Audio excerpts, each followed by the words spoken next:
Avoir le meilleur produit technique sur le marché, ça devrait garantir le succès, non? Pourtant, la vraie question, c'est comment on fait pour que ce produit-là se retrouve spécifié dans les devis des plus gros projets? C'est tout un art qui va bien au-delà de la vente traditionnelle. C'est de ça qu'on jase aujourd'hui. C'est le grand paradoxe que vivent plein de manufacturiers. Leur produit est objectivement supérieur, mais il reste sur la tablette. Pourquoi? Bien, parce que la game ne se gagne pas juste sur la performance brute, mais bien sur la stratégie puis sur l'influence. OK, le premier gros défi, c'est la vente technique elle-même. Souvent, l'erreur, c'est de se concentrer sur la présentation du produit. Mais la clé, c'est pas de présenter à n'importe qui, c'est d'influencer les bonnes personnes. La nuance, elle est là, et elle est immense. Le véritable enjeu, c'est pas de lister les caractéristiques d'un produit, c'est de prouver sa place stratégique dans un projet complexe. Il faut arriver à démontrer qu'il est la seule solution logique. Et ça demande une approche complètement différente. Il ne faut pas se leurrer. La décision, elle ne repose jamais sur une seule tête. On parle d'un véritable écosystème de professionnels hyper exigeants. Des ingénieurs, des architectes, des promoteurs. Chaque personne a ses propres critères, son propre langage. C'est ce réseau-là qu'il faut réussir à convaincre.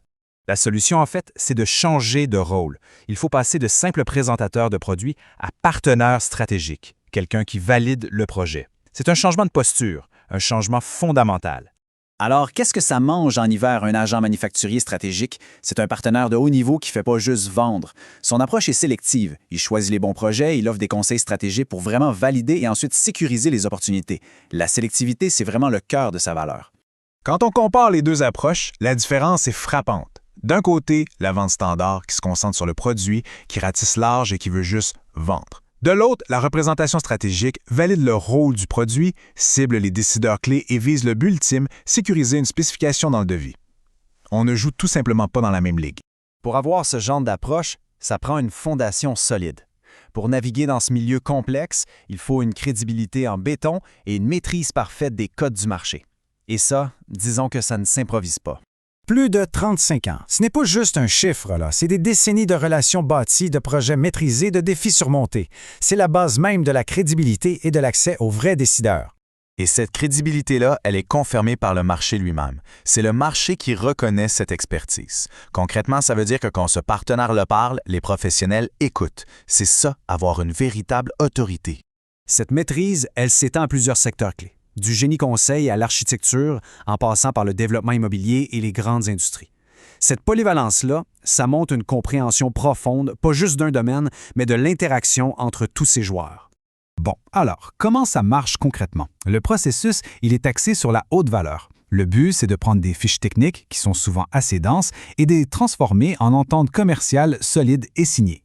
Le point crucial, c'est exactement ça. Le véritable art, c'est de faire le pont entre la donnée technique pure et l'avantage commercial bien tangible. C'est de traduire le quoi en pourquoi. Pourquoi ce produit est absolument essentiel pour la réussite du projet. Ce processus se décline en 4 services vraiment clairs. Premièrement, la représentation sélective pour être là au bon moment. Ensuite, la validation de projet pour être sûr que l'offre est viable et rentable. Troisièmement, l'accès au fameux réseau de décideurs, bâti sur des décennies.